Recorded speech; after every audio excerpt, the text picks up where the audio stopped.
Akhirnya orang yang tangguh itu saya bisa hadirkan ke sini, Pak Said. Thank you ya. Kali ini kita akan membicarakan hasil dari kerja kerja Anda, menyangkut pagar laut.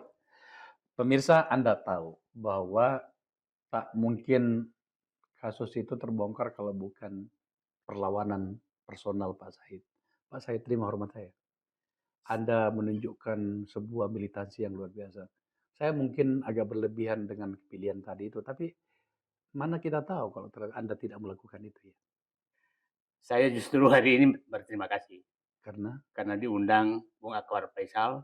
Forum di meja ini banyak sekali kasus besar yang bisa kita ungkap. ya, ya. Jadi saya berharap meja ini menjadi saksi sejarah di kemudian hari untuk memperbaiki Indonesia. Iya. Makasih Mas. Hari-hari ini kasus ini mulai kelihatan gambaran besarnya meskipun belum selesai. Sebenarnya ada kekecewaan bagi saya karena per kemarin pada saat kita ngambil gambar ini yang dinyatakan tersangka itu dan digeledah rumahnya itu adalah kepala desa Kohot. Kohot. Eh, saya sekaligus udahlah saya tuntaskan saja masalah ini di meja ini bersama dengan Pak Said. Saya mulai dengan begini Pak Said. Ayo kita melangkah sedikit ke belakang. Sebenarnya apa yang memancing Anda, membuat Anda menjadi atau turun ke lapangan mencari tahu hingga kasus ini terbongkar? Sejak awal seperti apa sih? Saya saya berpikir kan saya takutnya Allah sedang menugaskan saya menyelamatkan bangsaku. Oke. Karena kejadiannya sederhana. Saya ulang tahun. Istri saya minta kita ulang tahun menanam mangrove. Mangrove. Ya. Jadi istri meminta itu hadiah ulang tahun? Hadiah ulang tahun. Saya harus nanam mangrove. Iya. Datanglah saya ke Taman Wisata Mangrove Ketapang, Teluk Naga. Teluk Naga, oke. Orang yang mengelola mangrove langsung beritahu saya, Pak, ini sebentar lagi kampung ini habis semua. Akan diambil oleh PIK 2. Karena pada saat itu PSN sudah diumumkan. Ini masuk PSN semua. Muncul, ini nggak benar. Nah, situlah saya podcast pertama kali marah-marah Dari sana? dari sana. Nah, karena kok ini jadi PSN. Nah, kenapa rakyat harus digusur? Dan disitulah saya saksikan pagar laut sudah ada. Tahun berapa itu? 2024, 2 Mei 2024. Oke. Di 2 Mei 2024. Nah, setelah itu saya sudah tidak tahan. Berputarlah saya ke seluruh wilayah tersebut. Nah, kita harus ingat ini bahwa ini akhirnya mungkin tangan Allah juga. Kepala desa semua marah ke saya. Marah kepada Anda? Marah kepada saya, akhirnya melaporkan saya ke polisi. Gini, oke. Marahnya seperti apa dan proses di lokasi itu seperti apa? Sebab coba tampilkan. Ya. Ada beberapa warga itu tampaknya menolak Anda itu. Warga bahkan menolak itu pada masa itu. Itu biasa, hampir tiap hari saya alami. Hampir tiap hari saya alami kalau ke sana itu pasti dikejar-kejar oleh preman. Nah itu biasa saja. Bagi kita petarung biasa saja. Tapi tangan Allah juga sering membantu saya. Kadang-kadang, Bung Akbar, saya kepingin sholat di tempat rakyat yang sedang digusur. Dan 5 menit setelah sholat saya pergi atau lama-lama 10 menit kemudian preman datang. Jadi itu nggak ketemu. Nah, Bung Faisal lihat saya masuk ke laut, itu contoh tahu-tahu saya memesan ini supaya orang paham bahwa ini memesan kapal kan saya hati-hati memesan kapal yang saya harus pakai. Siapa tahu ini menenggelamkan saya ke laut. Saya udah putuskan saya pindah lagi ke sini, ambil yang lain. Nah, jadi itu Allah semua yang mengatur. Jadi saya katakan ini sepertinya Allah sedang ingin menyelamatkan bangsaku. Nah, kalau saya berhenti semangat ini, maka Allah akan menghukum saya. Oke, menarik nih. Jadi istri meminta hadiah ulang tahun yang aneh, datang ke sana, ada pengakuan dari warga. Waktu itu belum ngerti apa-apa bahwa PIK 2 oleh PT apa namanya? PT Agung Sedayu. Agung Sedayu itu sedang melakukan proyek di sana, nggak ngerti? Saya nggak ngerti. Oke. Saya nggak ngerti. Saya hanya menyatakan pengembang PIK 2. Makanya di podcast saya itu saya nggak pernah, kan saya nggak ngerti ini Agung Sedayu apa-apa. Tapi yang saya tahu adalah PIK 2. Nah, jadi kalau ada orang menyatakan saya menyerang ketidakadilan dan kezoliman terhadap rakyat oleh siapapun. Nah, kebetulan Agung Sedayu ternyata. Oke, nah dapat. Terus apa yang Anda lakukan waktu itu? Setelah tahu bahwa mereka mengaku ya bahwa kami sebentar lagi akan tenggelam, akan diambil alih itu, apa yang Anda lakukan waktu itu?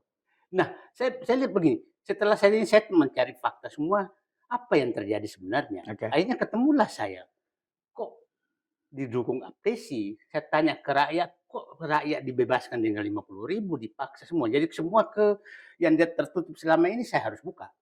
Saya harus buka dengan risiko yang sangat keras. Saya ketemu rakyat, kenapa kalian tidak berani bicara? Jadi jangan kemudian bicara, foto sama Said Didu pun besoknya pasti dipanggil polisi. Nah, jadi itu kerumitan yang sampai bulan Agustus loh, sampai bulan Agustus terjadi itu. Nah, setelah itu baru berani keluar. Mulai PIK 2 itu keluar kan bulan Agustus. Yang lain selama itu nggak ada yang berani. Gitu. Nah, nggak ada yang berani. Nah, itu jadi memang hampir saya 3 bulan tuh bekerja di ruang senyap dengan resiko yang sangat tinggi. Sendiri? Sendiri. Nggak ada tim? Ada 2 orang yang selalu menemani saya. Dan saya pikir udah dikejar-kejar juga. Kan begini, problemnya sekali kalau kita bawa tim, itu pasti dipanggil polisi besoknya. Itu nggak ada tim. Nggak punya tim. Apa urusannya polisi begitu ekstrim kepada Anda pada kasus itu? Di masa-masa awal itu ya? Saya melihat bahwa ini mereka juga sudah kan begini, akhirnya terbuka bahwa kriminalisasi terjadi di mana-mana. Jadi menurut saya ini sudah sangat sistematis mereka menguasai semua aparat ke bawah sehingga semua seakan-akan itu kebenaran. Siapapun melawan itu adalah orang salah. Coba tampilkan Kabupaten Tangerang di apa namanya di apa namanya itu di situ. Nah ini di bagian mana waktu itu Anda pertama datang itu? Di kecamatan mana? Saya di kecamatan kecamatan Mauk. Mauk ya? Ya. Desa? Kelurahan apa? Kelurahannya lupa saya, tapi itu Ketapang. Bukan Kohot? Bukan. Oke. Jadi pertama Anda melakukan namanya itu gerakan ini itu di Ketapang. Ya. Apa yang Anda temukan di situ? Sudah ada pagar laut? Ada. Jadi berarti pagar laut itu adalah bagian dari 30,6 km yang ada pagar laut itu? Ya. Sudah sepanjang itu waktu itu? Sudah panjang itu. Ya, silakan. Yang penting Nah, saya bawa ini ya. Ya, oke. Nah, supaya publik paham, ini senang nih, ada petanya. Ini kecamatan Kosambi nih. Ini. Dulu PIK 2 itu hanya namanya Pantai Indah Kosambi. Oke. Ini PIK 1 nih, sini. Oke. PIK 1 nih. Ini PIK 1. Nah, ini sekarang sudah habis 2 kecamatan ini. Teluk Naga sama Kosambi. Nah, sekarang 2 ke sini sekarang. Nah, sekarang jadi dulu sebelum ada namanya PIK 2, ini di sini namanya PIK 11. Waktu sebelum keluar PSN PIK 2. PIK 11? PIK 11 ini. Kok ada PIK 11? Nah, dia ubah namanya setelah keluar PSN PIK 2 atas instruksi Pak Jokowi bahwa namanya PSN PIK 2. Maka dia ubah semua ini menjadi PIK 2. Sampai di sini, Tanah Ara segala. Nah, itu digunakan oleh mereka untuk menggusur rakyat atas nama PSN. Makanya diubah namanya menjadi PIK 2. Padahal PIK 2 sebenarnya hanya ini, Kosambi. Diubah ini di PIK 2 sampai 9 kecamatan menjadi PIK 2. Dan alasan PIK 2 itulah yang digunakan untuk menekan rakyat. Dan itu juga digunakan untuk menggunakan aparat untuk menekan rakyat dengan alasan PSN. Bung Akbar Faisal ingat, PSN PIK 2 itu diumumkan oleh Airlangga Hartarto tanggal 3 Maret 2024. Dia menyatakan setelah sesuai arahan Presiden Jokowi. Kemudian tanggal 18 Maret baru keluar keputusannya. Nah, itu tanpa peta. Bulan Juli baru keluar petanya.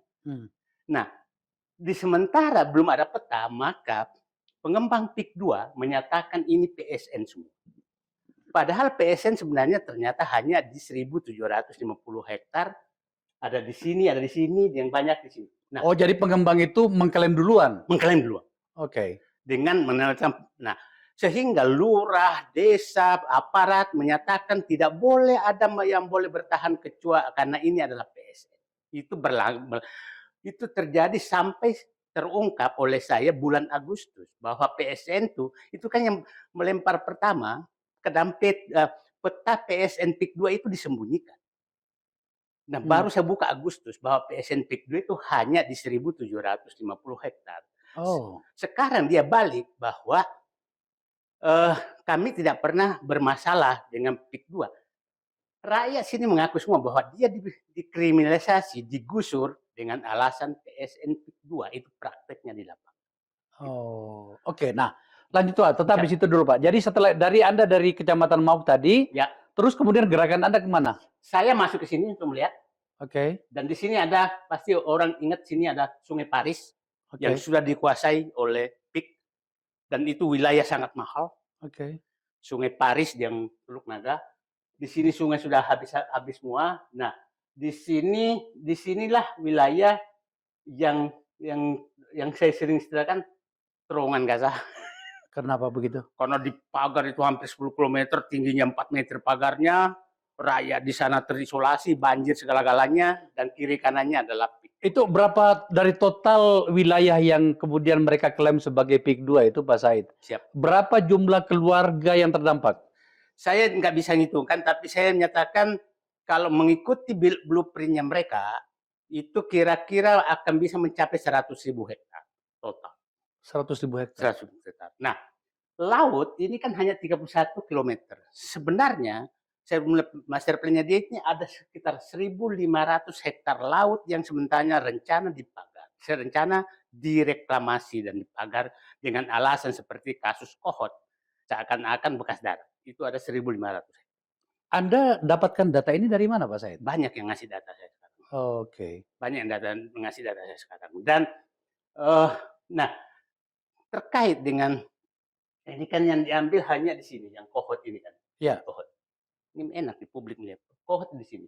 Padahal seluruh kepala desa di sini terlibat.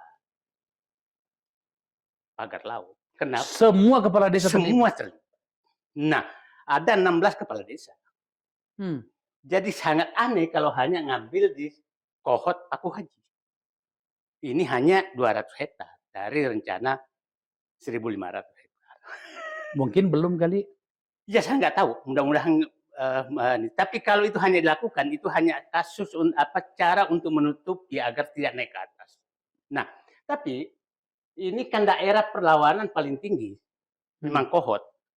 Ini hampir sebulan poster saya di desa Kohot itu dipasang oleh mereka. oleh seakan-akan warga. Seakan-akan warga. Tapi saya yakin ini adalah memang kepala desa Kohot yang mensponsori karena itu. Nah, tapi saya biarkan. Saya sering ke sana Bung Akbar, tapi saya sengaja tidak membuang, tidak meminta orang mencabut poster saya. Enggak, maksud saya kepala desa dan warganya di situ berpihak mendukung Anda atau sebangun pikiran dengan Anda atau malah melawan. Melawan. Melawan. Kenapa begitu keras mereka? Karena memang pusat perselingkuhan. Jadi Kohot ini hanya pusat perselingkuhan, koordinator perselingkuhan antara pengembang aparat dan rakyat yang di atas nanti. Itulah Kohot. Dan kepala desanya mengambil peran sangat besar. Mengambil peran seperti itu. Itukah kepala desa yang kaya raya itu? Ya. Oke. Oke, menarik. Nah, sekarang kita kembangkan diri menuju ke isu pembahasan yang lebih jauh lagi. Jadi Anda menuding bahwa apa namanya itu pengembangnya itu? Agung Sedayu itu mendahului sebenarnya keputusan pemerintah soal klaim PIK 2 itu ya? Saya tidak mendahului atau memang direkayasa sedemikian rupa. Mungkin saja rencananya mungkin semuanya. Tapi karena yang keluar pertama hanya PIK 2 namanya kan. Nah, tapi mungkin timbul rasionalitas menteri-menteri ini bahaya nih kalau dikasih semua. Saya masih berpikiran positif gitu kan. Karena faktanya sampai Mei, kan saya bilang tadi Maret diumumkan. Langsung diganti semua nama PIK 2. Dan semua bersamaan itu masif. Bung Akbar Faisal, Bapak bisa bayangkan masifnya mereka. itu hampir semua desa itu ada notaris sudah siap untuk melakukan transaksi bersama lurah dengan rakyat. Kapan kejadiannya? Itu bulan Mei. Oh, sudah ada Juni. semuanya. Ya. Nah, apa yang terjadi? Supaya publik paham. Ini transaksi itu berjenjang. Jadi, surat diambil dulu, tanda tangan notaris, bayar sebagian, surat rakyat sudah diambil. Surat tanah rakyat diambil. Belum masuk PT loh. Baru transaksi antara notaris, tapi surat tanah sudah diambil. Dan tidak mungkin itu uangnya notaris. Nggak mungkin lah. Nggak mungkin uangnya lurah. Dan itu udah banyak sekali yang ditimbun, belum dibayar sekarang. Hanya dibayar uang muka, ada 20%, ada 60%, macam-macam. Dengan harga nggak bisa, 30-50 ribu. Semeter. Rata. Nah, ini sekarang. Jadi menurut saya ini harus dibongkar semua, karena notaris juga terlibat. Nah, tidak mungkinlah pengembang kecil melakukan itu. Datang bersama notaris. Nah, ini cara-cara yang... Nah, sehingga selalu mereka menyatakan, kami menerima bersih, betul. Tapi yang membuat kotor dan penampung jual beli kotor adalah dia. Jadi, itu sebenarnya yang terjadi. Jadi kalau tantangan mereka masuk proses hukum, betul. Anda pasti, karena kan nggak mungkin lah Lurah Kohot punya uang segitu banyak. Lurah-lurah lain punya uang. Ini harus kita buka, Bang. Oke, saya harus mengumpulkan banyak pikiran dulu sebelum bertanya ke Pak Said. Ini data-data ini atau situasi ini sudah Anda jelaskan kepada polisi? Ini sekarang kita mulai berani menjelaskan. Kalau sebelum-sebelumnya kita nggak berani. Ini pernyataan baru dari Anda ya? Ya, jadi begini sekarang. Sekarang itu, jadi gini. Kita dulu nggak punya teman, malah kalau kita laporkan malah kita bisa berbalik. Sekarang banyak teman. Jadi ini ada perbaikan lah, banyak teman. Oh, gitu ya. Publik juga rakyat sudah berani bicara, jadi nggak. Juga bukan gerakan Said Didu, ini hanya saya membuka aja. Setelah itu kan saya muter ke Morowali, ke Makassar. Itu loh, jadi makanya Pak, ya. saya masih di sini sebenarnya ya, karena kita masih akan menuju ke depan. Saya ingin memediasi pikiran publik tentang apa sih sebenarnya alasan Pak Said melakukan gerakan ini yang oleh beberapa pihak terutama pada tahap awal disebut memprovokasi situasi gitu ya. Salah satu tudingannya itu muncul dari Direktur Utama Agung Sedayu, Pak Nono Sampurna, mengatakan, konon kabarnya Pak Said juga punya lahan di situ. Betul. Ada lahan. Dan saya akui dari mana-mana. Ada. Lahan saya itu saya beli mungkin lebih 32 tahun lalu. 32 tahun lalu. 32 tahun lalu. Belum ada apa-apa di situ. Belum ada apa-apa. Dan saya tidak pernah punya niat menjual. Saya kan orang Sulawesi, kalau udah punya tambak itu kelasnya naik kan. Iya kan? Yang dulu punya tambak di Bandung itu kan cita-cita saya udah kecil. Berapa luasnya, Pak? Tambak saya ada 5 hektar. Di daerah mana tadi itu? Di daerah Kronjo. Oh, di Kronjo ya? Di Kronjo ya? Nah, di situ. Nah, tetapi temuan pertama Anda itu justru bukan di situ. Di Mau. Nah. Sekarang nasibnya lahannya Pak Said? Ada sawah saya sebagian tidak bisa ditanaminya karena PIT 2 udah menimbun irigasinya. Iya, artinya gimana? Itu termasuk juga lahan yang dirampas? Saya kan tidak pernah mau menjual. Iya, oke. Tetapi maksud saya, situasinya sekarang bagaimana? Biasa-biasa saja. Artinya masih dalam penguasaan Pak Said? Tidak diambil oleh pihak mereka? Yang menariknya tuh, pengembang lebih tahu luas tanah saya sebenarnya berapa. Kan nanti. Saya sendiri nggak tahu. Jadi saya akan menyatakan tanah saya ada sekitar 10 hektar. Dia bikin pernyataan, enggak, 9, sekian. Gini logika mana gitu loh. Yang pemiliknya nggak tahu, yang dia tahu. Artinya mereka sudah tahu semua pemilik tanah di sini. Nah, yang menarik pernyataannya bahwa saya tidak ingin seakan-akan ingin menjual mahal. Ya kan itu kan yang dinyatakan. Iya. Bagaimana saya ingin menjual mahal, saya nggak punya niat. Saya tidak pernah ketemu mereka untuk menjual tanah saya. Kok bikin fitnah bahwa saya seakan-akan menjual mahal? Nah, artinya ada mengarang cerita. Dan saya begini, jujur, Bung Faisal, Akbar Faisal, saya dari kecil anti ketidakadilan. Jadi yang menggerakkan saya ini adalah hati saya melihat rakyat menghadapi ketidakadilan. Saya katakan begitu. Ya. Bisa saja suatu saat kalau pengembang ini membeli tanah rakyat semua ini yang ratusan ribu hektar dengan harga yang membuat rakyat kaya raya, maka tanahku kasih gratis. Itu cita-cita saya. Tapi apakah itu mungkin? Realitasnya seperti Kalau apa? lihat gayanya nggak mungkin. Nggak mungkin. Mereka hanya membeli 50.000 ya? 50.000. Oh, oke. Harga pasar di sana pada sini. Di situ di Kronjo itu ada PLTU milik PLN. 2008 dibebaskan sudah 200.000. 2008. Tahu nggak Bung Akbar? 2020 itu semua PBB di sini diturunkan dari 140.000 ke 48.000. Itu betul sistematis untuk menggusur rakyat. Sehingga mereka menyatakan kami sudah membeli di atas NJOP. Bagaimana logika NJOP diturunkan? Jadi ini aparat Kabupaten Tangerang terlibat, nggak bisa. Aparat kalau iya oke. Penonton kita ini suka angka, Pak Said. Dari seluruh peristiwa yang terjadi di sini itu, yang Anda katakan tadi akan berubah menjadi 100.000 hektar ya? Semuanya termasuk dengan laut yang akan ditimbun itu. Nilai kerugian negara kira-kira berapa? Nah, menarik. Bung Akbar Faisal. Ini ada dua, kerugian negara, kerugian. Nah, kerugian rakyat. Iya.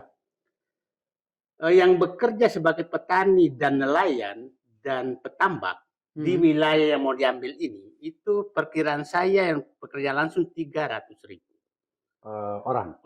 Okay.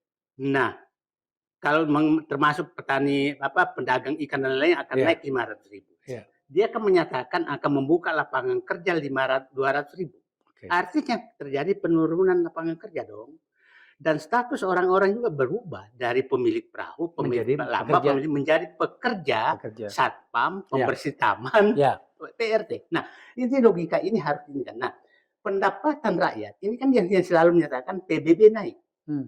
Saya menghitung pendapatan rakyat dari 70.000 hektar sawah, 70.000 hektar tambak, dan nelayan, itu perkiraan saya itu sekitar hilang mungkin tidak kurang dari 150 sampai 200 triliun per tahun. Nah, mereka Pemda berpikirnya, orang menyatakan itu bukan pendapatan daerah, betul, tapi pendapatan rakyat. Kau naikkan PBB, pendapatan daerah, tapi kau usir rakyat. Itu kan logika yang paling logika aneh, mengusir rakyat ratusan ribu, terus Anda bangga menjabat PAD. Nah, aset negara, Bung Akbar, ini penting saya jelaskan. Aset negara yang diambil oleh mereka, satu sungai dengan bantaran sungai, irigasi ada dua, irigasi tambak, irigasi sawah, kemudian jalan, mulai jalan desa sampai jalan negara, ini udah hilang semua, termasuk fasilitas sosial, musala, masjid, dan lain-lain. Ini kan tidak ada ganti ruginya. Dan perhitungan saya ini ratusan ribu hektar, puluhan ribu hektar. Dan ini perlu diaudit berapa sungai yang sudah dihilangkan mereka. Berapa sungai yang dikooptasi mereka hanya publik yang bisa, hanya orang di situ yang bisa lewat, yang harusnya milik publik. Belum masuk pantai tadi yang 1.500 hektar. Nah, kalau kerugian negara itu kerugian negara yang istilahnya disiasati, dicuri tanda kutip. Ada aset negara yang diserahkan, yaitu hutan mangrove. Hutan mangrove 1.500 hektar. Pertanyaan saya, terbukalah ke publik, dia bayar berapa hutan mangrove itu yang masuk ke aset? Itu kan juga nggak terbuka. Apakah diserahkan gratis? Jadi kalau ingin menyatakan berapa kerugian negara, itu gampang sekali. Nah, jadi ini diaudit saja, berapa kerugian negara, berapa kerugian rakyat dari proyek ini, gitu loh Pak. Nah, sering orang bertanya, kamu anti etnis? Enggak. Karena yang korban juga di sini banyak sekali etnis Cina. Bukan etnis, saya punya sejarah panjang nggak punya saya. Nah, ini bukan ada kaitannya. Ini kebetulan. Yang ini yang kita perjuangkan yang ketidakadilan, kezoliman. Oke, clear. Kita maju, Pak Said. Negara akhirnya hadir. Oke. Atau bahasa yang tepatnya adalah negara bereaksi Ya. atas reaksi Anda. Ya. Kan gitu Ya, ya. ya. Ada aksi dan ada Ya, ya. reaksi. Anda beraksi, negara Ya. bereaksi. Hari ini kita lihat ada beberapa pernyataan yang bisa dicatat. Pertama, negara melalui Menteri BPN ATR itu telah membatalkan 50 sertifikat dari 163 Oke. sertifikat di sana. Ada pertanyaan saya di bagian itu. Oke, dari 163 sertifikat itu dibatalkan 50, yang dibatalkan ini yang mana? Terus yang 113 itu yang mana? Ya, ya. Kan harus jelas Ya, juga ya, kan ya, gitu. ya. Jangan sampai kemudian yang dibatalkan ini Ya. yang apa Ece-ece namanya? itu. Yang ece-ece gitu kan? Nah. Oke.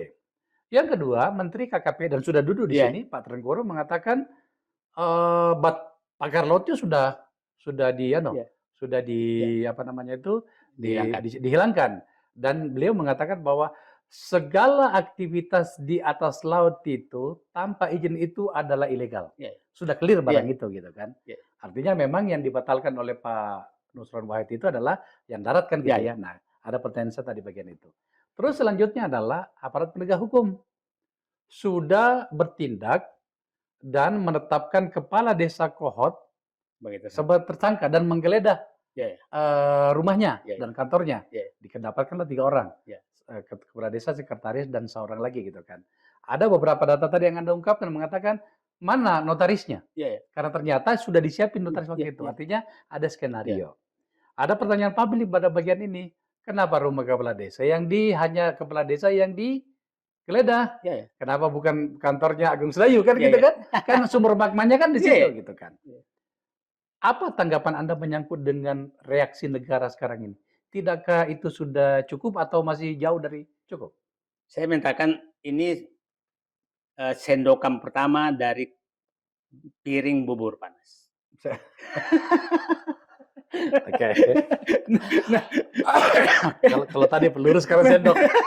Ini baru sendokan Ya. pertama dari Oke. bubur panas. Ya. Nah, kita harus menyatakan bahwa negara harus hadir menghabisi bubur panas di sana. Pertanyaannya, apakah masih ada sendok untuk sendokan kedua?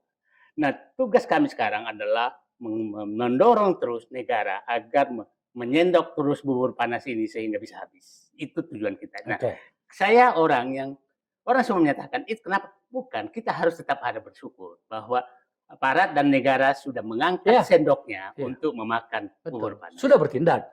Ya, meskipun agak telat kelihatannya. Dan saya, semua orang pada saat Juni mengangkat ini yang kau hadapi gajah.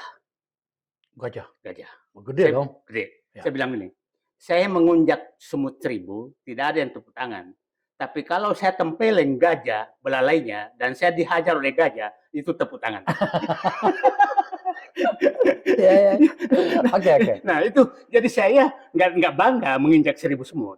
Mending saya menempeleng gajah. Bahwa saya kalah itu normal saja, gajah. Nah, yang kedua, tentang kenegaraan. Saya menyatakan, pusat kekuasaan Indonesia sekarang ada di tangan oligarki. Itu di prinsip saya. Dan saya menganggap bahwa pusat oligarki ini tahu saya koordinatornya siapa. Jadi untuk memperbaiki negara adalah tadi rakyat harus dibela supaya kita dapat pertolongan Allah dan menyinggung oligarki sebagai pengendali kekuasaan. Jadi tujuannya memang itu. Jadi kalau lamban kayak begini itu saya tetap aja ada kemajuan, alhamdulillah ada kemajuan. Dan kadang-kadang saya juga mulai kok begini sih, tapi ya Rasulullah saja itu dilempar kotoran, apalagi hanya saya hidup. Iya. Dan kalau jalan terus ada coba mengkhianati, udahlah. Rasulullah juga berjuang tuh ada Abu Lahab, ada Abu Jahal. Jadi biasa-biasa. Nah, Anda menyebut berkhianat. Anda dikhianati? Ada beberapa. Oh, ya? Biasa saja. Tapi itu biasa. Biasa saja. Kita tahu ini kok ada kesana. Enggak, biasa saja. Itu normal. Itu normal saja. Dan kita harus selalu begitu. Dan saya tidak pernah marah ke orang. Itu karena saya menganggap kalau dia tidak melakukan, dia mati. Gitu, daripada dia mati. Bukan. Saya tentu saja percaya kebesaran jiwa Anda.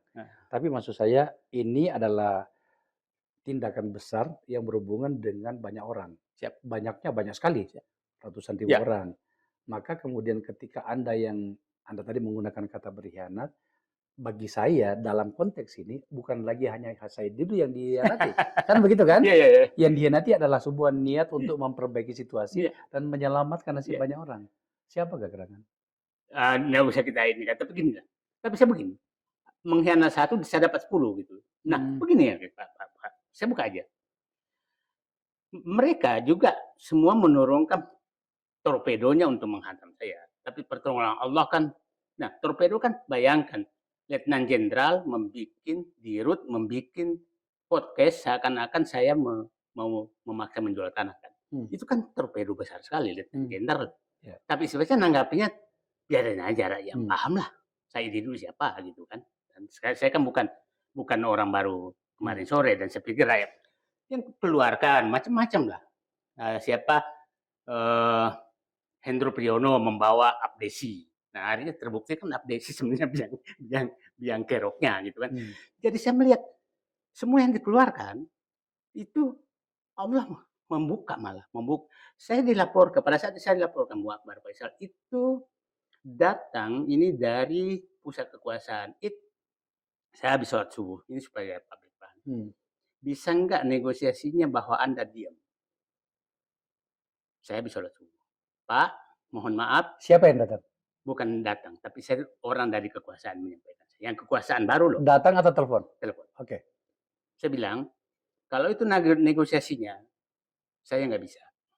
Karena yang saya bela, kalau hanya harta saya dulu aku bela, aku bisa. Tapi ini rakyat yang aku bela dan sekaliannya rakyat di Indonesia mengalami hal yang sama. Bukan hanya karena saya sudah ke Rempang, ke Surabaya. Ini saya milih tidak tunduk. Saya akan melawan. Nah, saya diperiksa di Polres, datang lagi. Pak, mereka minta Bapak damai saja. Saya bilang, saya tidak ada damai karena saya tidak pernah ada masalah dengan mereka. Siapa yang bilang begitu? Ya dari pimpinan penyidik lah. Apa urusannya dia menyatakan seperti itu? Nah, sepertinya memang sudah mulai mengintervensi.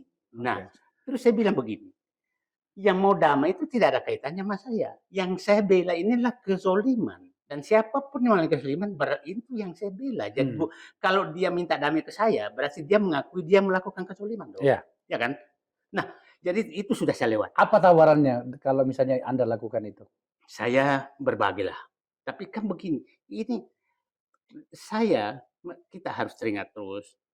Ya saya orang Bugis, apa adalah jauh lebih mulia kita punya nama M. Yusuf, punya Baharudin Lopa, daripada punya nama yang pernah berjuang tapi menjual diri. Itu yang paling. Jadi beginilah, rakyat sekarang, semua sekarang itu bergerak seluruh Indonesia karena kasus itu. Bahwa dia memang, ini Kalimantan bergerak semua. Iya, oke. Saya tadi tanya soal itu karena kan orang banyak bertanya juga. Ini Pak Said ini sebenarnya bergerak itu atas nama rakyat atau atas nama mewakili kelompok yang mungkin saja lawannya mereka ini ya. Apa itu namanya PIK 2 itu ya. Saya berikan ruangnya untuk menjawab itu Pak Said. Jadi gini, framing yang paling kuat menyatakan bahwa kepentingan pribadi. Mereka tidak tahu saya ini bekas pejabat di mana-mana. Dan kalau memang saya kotor, udah pasti dibuka semua. Dan kalau saya mau kaya raya, saya menseleksi 10.000 komisaris direksi BUMN. Insya Allah. Ya lumayan itu. Kita sama-sama Pak Akbar Faisal dipecat di MKD karena kita bongkar Bapak minta saham. Ya. Itu rekamannya masih ada? Masih ada. Ya. Nah, banyak sekali keluarga. Kalau kita mau berapa nilai tanah saya tuh? Saya bilang, Anda beli tanah saya sekian triliun, tidak menambah kekayaan saya. Anda ambil gratis, tidak mengurangi kemiskinan saya. Itu prinsip. Nah, yang kedua, dinyatakan bahwa saya ini anti etnis tertentu. Korban yang saya bela itu etnis Cina yang paling banyak. Oh ya? Ya. Mereka dikriminalisasi. Itu di rumah saya ngumpul semua. Jadi ini tidak ada kaitan dengan etnis. Nah, yang kita ini adalah mereka membungkus sebelah etnis, sementara etnis itu yang menggusur di mana-mana. Nah, saya anti penggusuran rakyat. Saya lihat Pondok Indah pernah nggak saya kritik? Pantai Indah BSD pernah nggak saya kritik? Karena dia etnisnya sama, tapi dia tidak zolim. Dia beli tanah rakyat dengan baik, normal. Nah, yang saya lawan kezoliman. Yang dibawa lagi, Said Didu adalah ini pasti karena kelompok kalah pilpres. Apa kaitannya? Nah, yang keempat lagi bahwa ini kelompok kanan. Kan, loh, namaku memang Muhammad, hatiku kan. Tapi aktivitasku adalah anti kezoliman dan kebiadaban. Itu karakter saya. Jadi, nah itu saya pikirnya. Tapi begini, bagi saya itu normal saja karena sudah tidak ada ruang. Begini, kita kan berprinsip kalau lawan sudah menyerang pribadi, artinya dia memang melakukan pelanggaran yang dia telah kalah sebenarnya. Oke, Pak Said, saya berikan ruangnya untuk itu. Anda berhak juga untuk mendapatkan ruang pembelaan setelah dikuyu-kuyu kata orang Jawa ya. Saya kembali pada poin tadi. Negara telah mulai turun tangan. Berikut tentu saja dengan seluruh kerumitan yang mereka hadapi. Selain tawaran-tawaran personal kepada Anda itu, menurut Anda, apa keanehan yang paling mendasar dari semua ini? Saya melihat begini, keanehan paling mendasar itu adalah begini. Kita lihat PIK 2 ini memang diawali, coba yang ditonjolkan itu peresmian pembangunan Makobrimob, peresmian pembangunan 4 angkatan. Oh, ya. Ada di sana? Ada, dan dikasih gratis. Oh, saya ingat, itu oleh... Ya, Pak Tahir. Ya. Oke. Bukan. Memang lain lagi itu. Lain lagi. Oke. Nah, jadi iklannya juga iklan menunjukkan bahwa di sini semua angkatan ada. Oke. Nah, yang kedua, saya lihat, loh kok kayak begini, Pak? Kok ada pelabuhan khusus macam-macam. Jadi yang muncul saya di pikiran saya, ini siapa tahu memang ada negara dalam negara yang akan terjadi. Nah, terus kenapa mereka menerima dengan gratis begitu saja? Ya kan? Nah, ini sebagai pernah di politik perlu dong waspada ada apa di balik ini semua. Nah, sehingga istilah ini terbangun negara dalam negara. Kenapa saya mengatakan negara dalam negara? Kalau lihat peta tadi, itu kan sudah gini Pak. Itu kan nyambung dari nanti Jawa Timur sampai sampai Selat Sunda. Dan kalau Selat Sunda itu kan sampai Merak. Ide jembatan Selat Sunda dan tol Sumatera kalau dibuka nanti jembatan Selat Malaka, maka seluruh ekonomi Indonesia Jawa ini sudah tersedot ke sana. Yang kedua, kenapa sih mengejar sampai di pinggir laut semua sampai 100.000 hektar? Ini apa di balik ini semua gitu dengan cara yang zolim tadi. Jadi saya berpikir, nah Bung Akbar, kalau orang tahu Muncung itu kenapa ribut? Paling desa Muncung itu kenapa ribut? Karena sebenarnya dia tuh punya rencana membangun pelabuhan yang sebelah sana. Jadi ini kita publik harus paham semua. Jadi jangan hanya terkecoh dengan pagar. Kenapa laut itu dipagari? Nah, yang paling jauh pikiran saya sekarang, pikiran nakal saya, apakah ini ada kaitannya dengan pemindahan ibu kota? Menjauhkan yang dia rencana kuasai dari ibu kota negara Jakarta menjauh ke Kalimantan. Oke, terus? Itu muncul dalam pikiran saya sehingga mereka nanti bebas di sini. Kenapa juga yang paling rencana pindahkan cepat adalah polisi dan tentara ke ibu kota negara. Apa relevansinya? Nah, karena ini butuh sekali bahwa ini bebas dari kan gimana pembujuk ibu kota itu pasti pusat pengintaian dong yang paling tinggi. Kalau Jakarta sudah pindah maka pengintaian ada di sana dong, bukan lagi ada di sini. Nah ini juga geopolitik yang saya juga memahami. Nah itu yang harus kita pikirkan yang secara matang karena terlalu masif yang ingin dilakukan itu terlalu masif. Oke. Sekarang saya ingin bicara tentang tadi negara tadi sudah bertindak. Menurut Anda apalagi yang harus negara lakukan? Ini kan sudah maju sekali nih. BPN ATR sudah bertindak gitu ya. Meskipun dengan pertanyaan saya tadi 163, 50 yang dibatasi gitu ya. Terus kemudian KKP, Kementerian Kelautan dan Perikanan sudah bertindak. Kemudian aparat penegak hukum juga sudah bertindak gitu ya. Itu apalagi menurut Anda yang harus optimal? Saya begini, hampir semua transaksi yang terjadi ada 3 yang sama. Satu, audit aset negara yang diambil oleh mereka. Sungai-sungai, irigasi, jalan dan laut itu dibuka semua, itu diaudit. Yang kedua, kembalikan semua pembelian tanah rakyat yang dilalui lewat intimidasi dan kriminalisasi. Itu ya kriminalisasi. Yang ketiga adalah lakukan audit semua terhadap pagar laut yang dilakukan oleh kepala desa. Yang keempat adalah menurut saya adalah negara harus membuka itu penyerahan 1.500 hektar tanah mangrove, itu kontraknya seperti apa, negara dapat apa. Itu yang 1.500 itu mangrove tadi itu masuk dalam paket PIK ya? PSN. Nah, yang keempat sebenarnya menurut saya adalah ini kan negara harus memasuk ke inti persoalan. Jadi sekarang negara ini oke lah. Nah, sudah mulai maju. Tapi kalau ini lambat, maka tadi saya masih berharap sebenarnya Pak Prabowo Presiden itu betul-betul menegakkan. Kan kalau ini ditegakkan, maka di daerah lain akan berhenti. Poin yang paling krusial sebenarnya Pak Said yang dari Anda lakukan dan saya pelajari dan dari pembicaraan ini adalah ya sudah sering dibahas. Tapi tidak apa-apa saya ungkapkan lagi bahwa banyak sekali contoh baik yang berhasil maupun masih dalam perencanaan pembangunan yang diboncengi oleh kepentingan konglomerasi dan oligarki itu yang ternyata di ujungnya negara menyesal. Itu kan yang ingin Anda katakan. Dalam hal ini adalah PSN itu tadi. Anda sudah menjelaskan tadi panjang lebar juga dari banyak peristiwa politik lainnya.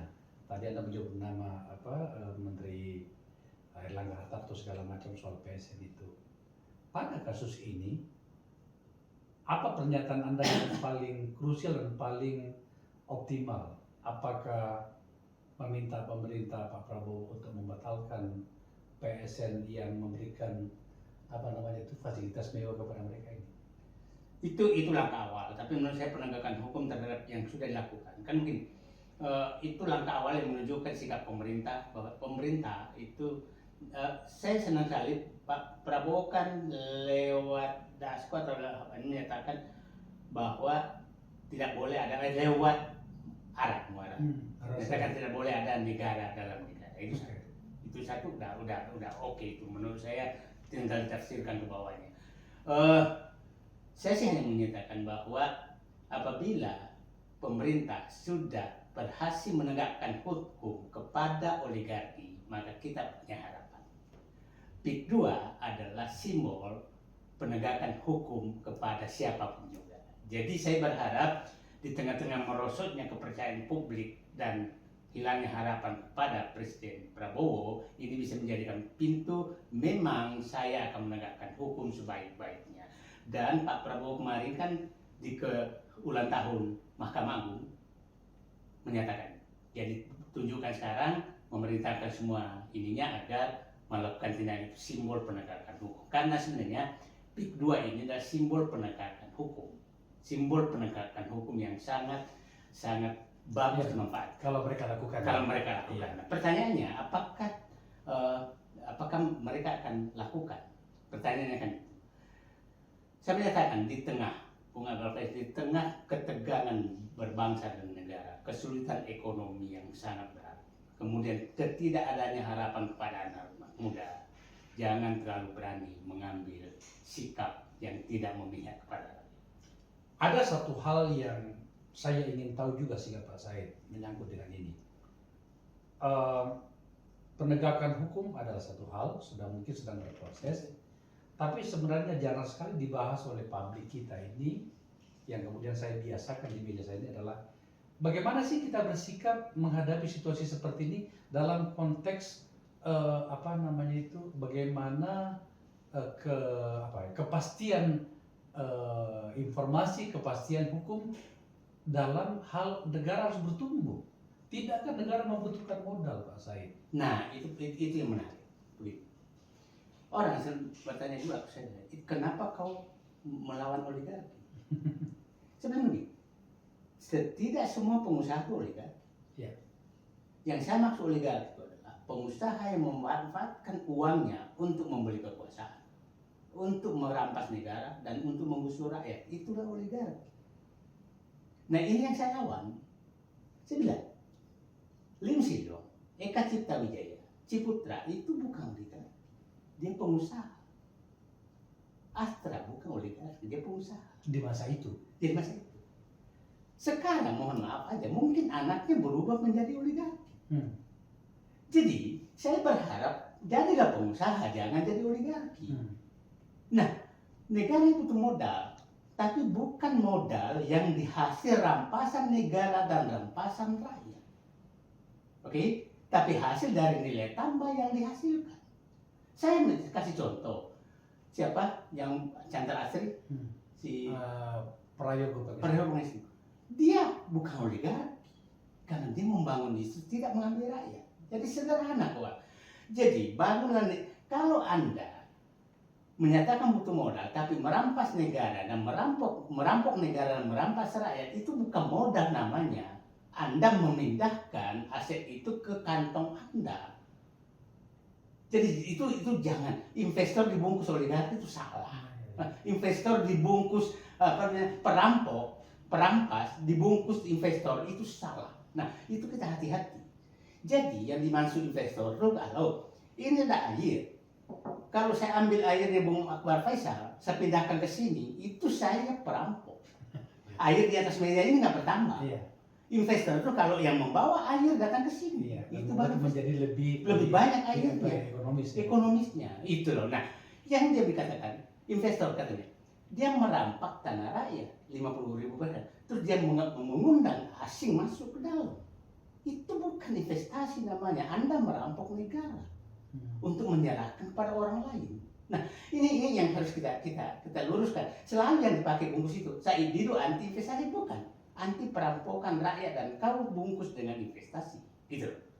Terakhir, Pak Said pernah diperiksa lagi dalam situasi terkini, bukan pada saat awal itu, oleh aparat penegak hukum. Minimal barangkali meminta bukti-bukti yang di Pak Said, saya yakin punya banyak ya. Pernah? Sekarang nggak lagi, karena semua yang dituduhkan sudah terbantahkan. Iya, mungkin sudah bukan tuduhan lagi, tapi sekarang mungkin Pak Said mengambil inisiatif untuk mengatakan ini loh barang bukti, ini bukti-bukti sekarang. Saya banyak pihak, kenapa engkau nggak laporkan balik aja, kan itu perusahaan nama baik. Sebenarnya saya nggak biasa, kan begini, saya nggak biasa melaporkan orang. Saya fitnah ke saya biarin aja, biarkan aja. Karena saya bukan karakter saya memenjarakan orang. Saya lebih bangga kalau orang itu sadar setelah memfitnah saya. Ya, itu satu hal, kita hormati itu Pak. Tapi kan lagi-lagi kan kita berbicara tentang kepentingan yang lebih besar. Jadi tadi tuduhan kepada Pak Said sudah semuanya kan dijawab. Bahkan di meja ini tadi Pak Said sudah memberikan pengakuan juga. Oke, sekarang giliran bagaimana negara kita tempatkan di atas segalanya. Pak Said memiliki bukti-bukti karena sudah lama kan bergerak di sana. Setelah melihat-lihat, tengok kiri kanan, ini kok belok ke sini gitu kan. Nah, Pak Said mengambil inisiatif. Nih mau saya bawa ke tengah lagi loh, ini buktinya. Belum dilakukan. Sekarang itu rumah saya itu tempat kayak nggak ada koordinasi, jadi udah bergerak masing-masing. Nah, Bung Akbar Faisal yang menarik nih. Semua orang menyatakan, kenapa perlawanan ini tidak diorganisir? Saya nggak mau. Karena saya ingin rasionalitas publik yang bicara daripada seorang Said Didu pribadi. Karena, jadi kepada pihak yang tidak setuju di saya, berhenti serang Said Didu. Karena Said Didu bukan lagi pemegang isu. Ini udah milik isu. Publik. Nggak ada gunanya. Dan ini publik udah. Dan sekarang pengacara udah jalan. Ada pengacara yang akan menuntut balik semua orang yang dikriminalisasi. Ada pengacara yang menuntut balik kepada rakyat yang diintimidasi memberikan tanahnya. Ada pengacara yang sedang menghitung berapa kerugian negara penyebab ini semua. Sudah ada. Sudah ada. Dan saya berharap, saya boleh buka menyatakan, ada orang menyatakan, saya benar menyatakan podcast seperti Akbar Faisal, podcast seperti Abraham Samad, Refli Harun, Rocky Gerung, itulah reformasi diri. Kan hanya seperti inilah kita bisa buka kebenaran. Saya itu bikin podcast ini sebenarnya hanya untuk memediasi pikiran publik. Kami di sini tengah. Oke. Pemerintah saya dengar, saya kasih tempatnya. Saya lihat kan karena menurut saya yang kita butuhkan itu adalah ruang percakapan. Makanya saya gunakan kata mari bercakap. Pak Said, saya yakin ada dari para pembenci Anda itu akan teriak lagi di timeline saya itu mengatakan kenapa undang itu? Ngapain kita dengerin orang seperti itu? Artinya orang yang tidak memahami negara ya. Saya dirikan podcast ini adalah untuk mari saling bercakap-cakap. Saya tidak percaya ada masalah yang tidak bisa kita selesaikan. Kalau memang tujuannya jelas, niatnya sama. Itu kan niat kita kan memperbaiki negara nih. Pak Said aja ternyata berhasil. Dulu jujur ya saya kadang-kadang berpikir gitu pada tahap awal itu Pak lihat Pak Said di laut itu. Apain sih Pak Said ini? Kemungkinan kan saya tidak paham. Betul. Nah, kan tapi setelah melihat, kan ratusan ribu orang terselamatkan nasibnya dan kehormatannya. Dan orang-orang yang petantang-petenteng mengatakan dirinya benar, ternyata berikut juga tuh kan. Nah sekarang mari Pak Said kita bersama-sama memaksa negara untuk bertindak sebagaimana seharusnya. Itu tujuan kita. Saya punya harapan begini. Jadi, presiden kita itu punya otak, dari keturunan jelas, dan saya yakin punya hati, punya integritas, punya apa, dan punya, jangan sampai dia menutup telinga. Kalau itu berlangsung semua, maka masih ada harapan negara. Nah itu yang saya berbeda dengan sebelumnya, karena menutup telinga itu masalah. Yang sebelumnya itu siapa? Pak Jokowi itu menutup telinganya dari segalanya. Jadi baik, Pak Said, terima kasih ya. Terima kasih banyak. Akhirnya saya berkesempatan mendengarkan langsung dari pelaku utama dan waktu itu pelaku tunggal perlawanan heroik di masyarakat pantai di sekitar Tangerang sana. Saya harus memberikan apresiasi pada keberanian Anda. Toh saya kenal Anda. Beginilah orang pintar. Tapi yang paling ini saya apa itu adalah buka saja. Itu kata buka saja itu dari Pak Akbar Faisal yang menyatakan Papa minta saham. Waktunya kami dulu ada kasus Papa minta saham, jadi saya buka saja sekarang nggak apa-apa ya. Seluruh dokumen dan argumen saya itu saya bangun berdasarkan dari bukti-bukti yang beliau kasihkan. Jadi ada USB lewat tangan gitu yang membuat saya dipecat dari MKD. Akhirnya saya buka saja. Saya waktu itu dilarang untuk membuka. Saya bilang buka saja gitu kan. Dan saya tambahkan, jadi karena itu taktik saya juga. Saya kan kasih Bung Akbar yang 11 menit, yang harusnya 1 jam. Dan Bapak menyatakan kenapa nggak dibuka? Nah itu saya pancing ke DPR karena Pak Dirman saat itu ngomong, kasih aja semua, jangan. Kalau kita kasih aja semua, nanti kita dituduh merusak nama baik. Tapi kalau DPR buka, bebas kita. Akhirnya terbongkar rahasia. Baik, Pak Said, terima kasih ya. Pemirsa,